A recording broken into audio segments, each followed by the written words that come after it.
bit about Alibaba and the model itself, because I think for many in the West, if you will, they don't necessarily understand it. And to the extent that to the extent that I could try to compare it to Amazon, which I know you think is an unfair comparison, one of the things that's so fascinating to me is that Amazon and Jeff Bezos have pursued what might be described as a very asset-heavy business model. They're buying airplanes. They want to own the entire supply chain from beginning to end. And Alibaba has effectively an asset-light business. It is very much, in terms of the retail piece of this, the opposite. You don't want to own the warehouses. You don't want to own the logistics companies.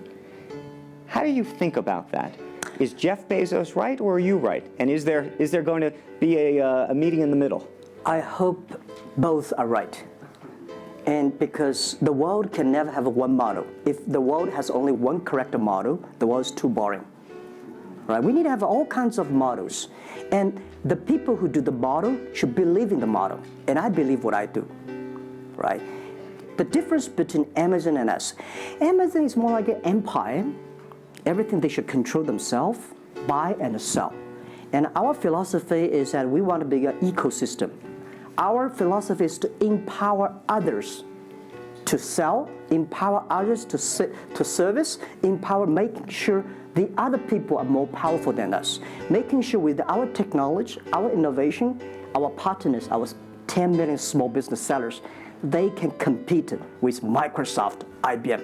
Our philosophy is that we think using internet technology, we can make every company become Amazon. Remember one thing. Today, for our sales, our GMV last year is more than 550 billion US dollars. To hire people deliver for us, we need 5 million people. So how can we hire 5 million people deliver things for us to deliver the things we sold? The only way we do is empower the service company, logistics companies, making sure they are efficient, making sure that they make the money, and making sure that they can hire more people. But without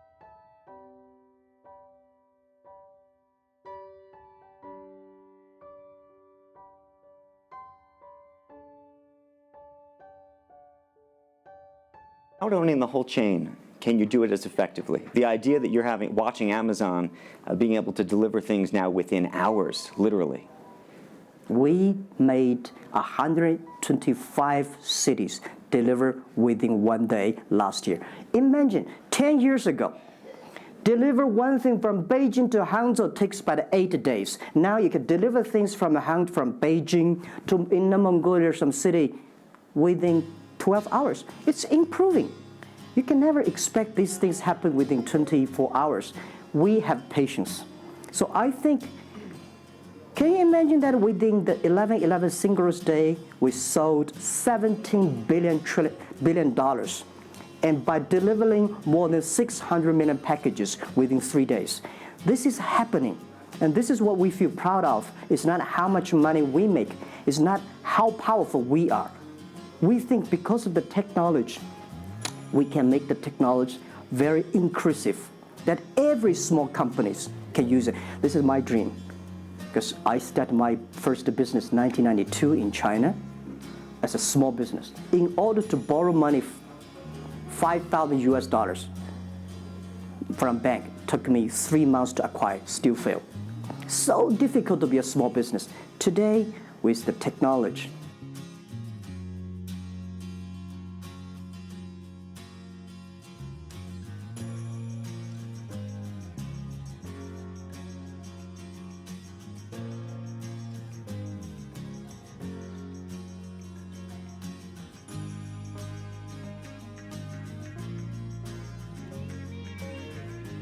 peaks, as you know, and it continues to linger around Alibaba, is the piracy issue. There's an IP issue, and it's an issue all over China, but you take the brunt of a lot of it.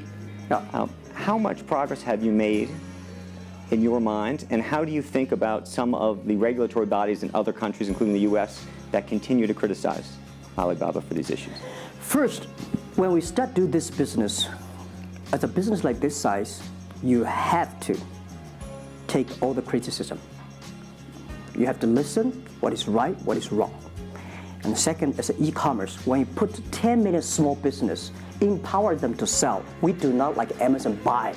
We cannot check. Even you buy, when you buy $55 trillion or $550 billion. You cannot check every product. So the model itself and the e-commerce itself may have a lot of these flaws. And third, I would say in the past 17 years, we are the leader of this anti-privacy issues, the IP, protect the IP. But the second, we are internet companies. We do not have the law enforcement. We find this guy is selling product, cheap, fake products. We delete them. We cannot arrest them. But we had a huge progress. Last year alone, we put 400 people into jails. We deleted 370 million fake products listing on our site. I would say we are the leaders, and we are using the big data to check who's buying, who's manufacturing, who's selling, what is the address. So now I'm happy about the whole world, especially China, all the government organizations start to realize the issues. So I would tell you, good thing is that today, when you go to those criminal group, which I call them criminals, those fake products manufacturers, sellers. You've praised the quality, though, of some of these. I would talk about it later, right? Those criminals said they can go anywhere but not Taobao and Tmall, because using our data, we trace where they are, who they are, what's the address, what the amount. And we will deliver this to the police station and working with them to arrest them. The quality issues is something I want to share with people. It's not about praising the fake products. I want to say that for so many years, those branded companies, you have to be very careful, because the fake products, their quality improving is scary. That is the difference between us. Because when you find the guys, the thing that people said, this is fake. And you have to find people, you have to find a third-party institution to check it is fake or not. We find sometimes the quality is better. And I tell you, another thing is even scary. There's one branded company. He said, we are selling fake products. We check everything, there's nothing wrong. So we say, what is wrong? So we buy the products from his flag shop and deliver to them. They say, it's a fake. You know what I'm saying? Yep. We buy things from the flag shop of this brand and deliver back. It's the fake products, they say. So it's a bit confusing. Right. This is fighting against the fake products. It's the war against the human greediness. It's not easy. You cannot finish it, but you have to continue to fight. And I want to say we put 2,000 people, 1 billion RMB every year fighting against that. It can never finish the war within 2 years. But I'm happy. Whether people criticize me, criticize us, the most important is that we are happy about the progress we made. Right. But if people praise me, so, when people say, Jack, you're wonderful, I know I'm not wonderful, right? Oh, Alibaba's great. We are not great. We are just a 17-year-old company. But when people say, you're doing nothing, no, we're doing a lot of things. But you don't have to...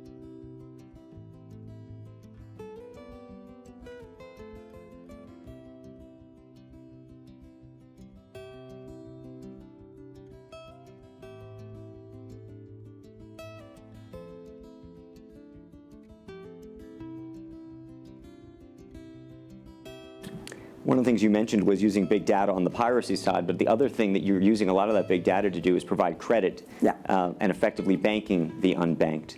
And what's so fascinating to me, and I hope you'll share it, is we've talked about the Sesame credit. Yep. How you are able to use big data effectively to figure out who deserves credit and who doesn't in a marketplace where some of these people had no credit history before. Okay. Well, before we do that, we had a system called Teach Computers to learn how to anti-fake products, teach the computers to learn how to, because we have Alipay, a lot of people try to use all the ways to cheating. So we teach the computer how to do that, the cheating things. So we've been doing that for 10 years. Until now, there's called artificial intelligence, because we've been doing that. We are a data company. 8 years ago, we said to ourselves, Alibaba should not be an e-commerce company. We should be a data company, because we have the data from consumers, we have data from the the manufacturer of data from logistic company and transactions. But we think how we can make a data really beneficiary to the society. What China need is we have a lot of great people. All the small business, they are very credible, but we don't have a credit system for that. So how can we using a credit rating system based on the data we have to giving everybody a Sesame rating system? That is so powerful in the past 4 years, because every individual, every small business, if they have been using our services, we give them a rating system. So we're giving loans in the past 5 years. We're giving 5 million business loans. They only borrow $5,000. 3 minutes, we can decide whether we should give you money, how much I'm going to give. Within 1 second, the money will be in your account, and 0 people touch. So we call it 310. And even today, the Sesame rating system become people dating. The mother-in-law want to say, hey, you want to dating with my daughter? Show me your rating system of the Sesame card. So it's so funny. We go to the people want to rent a car, people want to rent a bicycle. They will say, show me your Sesame cards. Good. Because if they do not pay back, if they do not fulfill, the rating system is going to low down and they can never rent a house. Right? This is what we want to build up, the system. That if you sell or buy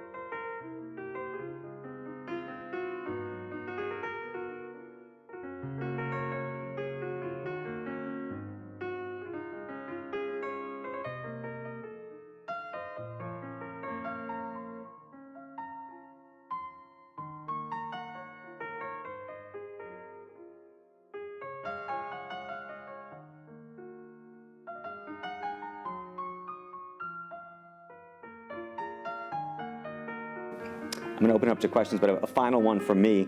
There's been a lot of speculation that you're going to get into the business of Hollywood. Your name has appeared, Alibaba Group, at the beginning of a couple of big films recently.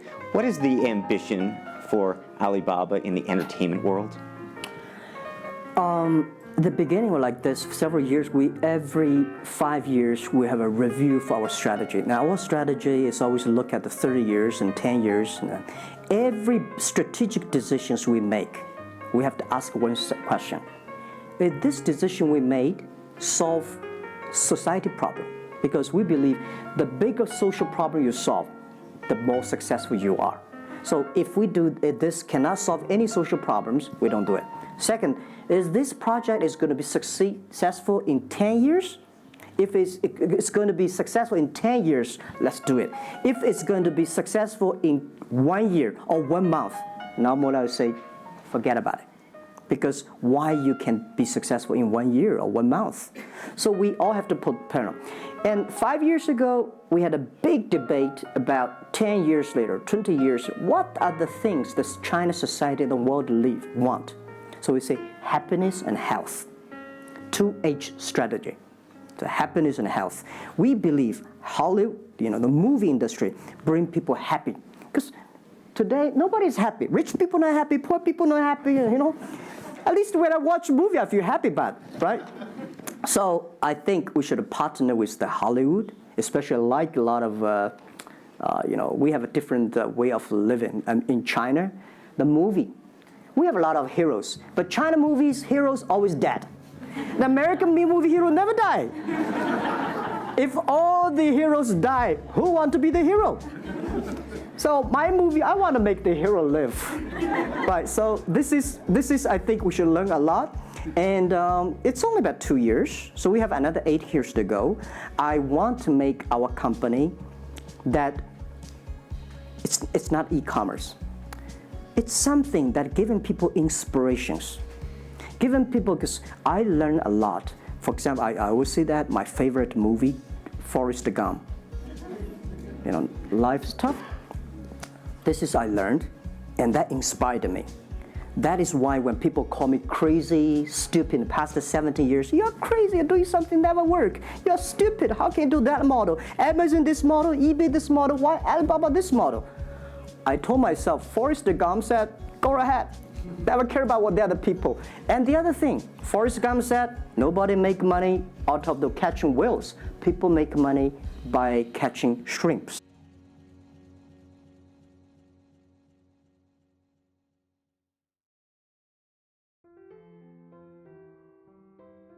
Jack Ma, we should probably end it there because we're going to run out of time, but I thank you. Thank you so much for the conversation. I promised we'd sneak in a question or two, and we literally have 2 minutes, and they're going to get upset with me. If you have a question, and we're going to, I got to beg you to do it within literally, a second. So go for it right there. Okay, I'm not going to say that China and the US is going to have a trade war, but if the Trump administration gets tougher on China in terms of trade agreement, is that going to hurt Alibaba? Well, I don't think so. I think China and the U.S. should never have a trade war. We'll never have a trade war. And I think we should give President-elect Donald Trump some time. And he's open-minded. He's listening. And I think the war, it's so easy to launch a war, but it's so difficult, almost impossible sometimes to terminate a war. Iraq war, Afghanistan war, is that finished? No. Trade war. I believe one thing. When trade stops, the world starts. Trade is something that people start to communicate. Trade is something people exchange culture and value. And I will be happy if China and USA agree on something and Alibaba business model destroyed. I would destroy Alibaba model by stopping the war between. Because how can you imagine the first largest economy of the world, second largest economy of the world, have a trade war? It's going to be a disaster for two countries and for the world. If anybody can do something to stop it, do anything to stop it. Did you have a reaction?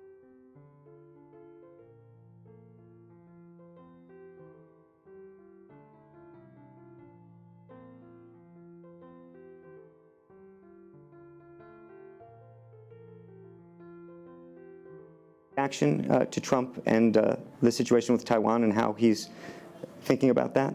Well, Taiwan, I think this is not something about government. This is not something about business. This is something about the people. If the Taiwan issue is the population, if you do Taiwan issue, it's like against 1.4 billion people. So this is another issue. So we're talking about trade. We're not talking about Taiwan. Very politic. Let's take one final question if we can. I think we can steal one more in. Yes, sir, right there. I'm not a politician. I try to speak like me, this. a credit store. How do you assure you are not messing up with people's life and you are not dictating the whole, credit kingdom or the system? Because now you are the decision makers, you are the rule makers. Okay.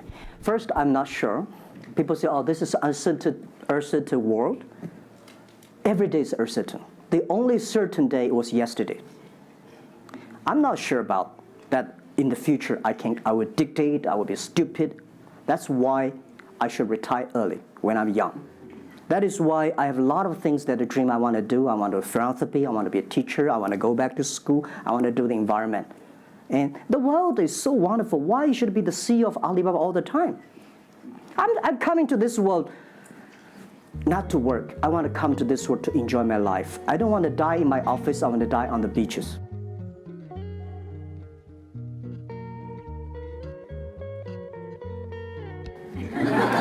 It's a wonderful message. Jack Ma, thank you for the conversation. Well, can I say one last thing? Yes, please, please. I just want to give my last advice to any people here that every government should pay attention to in the next 30 years are critical for the world. Every revolution, technology revolution takes about 50 years. The first 20 years, technology company. Next 30 years, the implication of the technology. Focus on next 30 years. The first 20 years, eBay, Amazon, Facebook, Alibaba, Google. Good.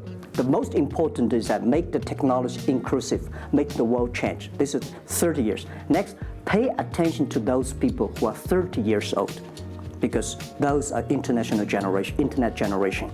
They will change the world. They are the builder of the world. Third, that let's pay attention to the company who have fewer than 30 employees. So 30 years and 30 years old and 30 employees. That can make the world much better. Jack Ma, thank you very, very much. Thank you. Thank you. Thank you. Thank you. Thank you.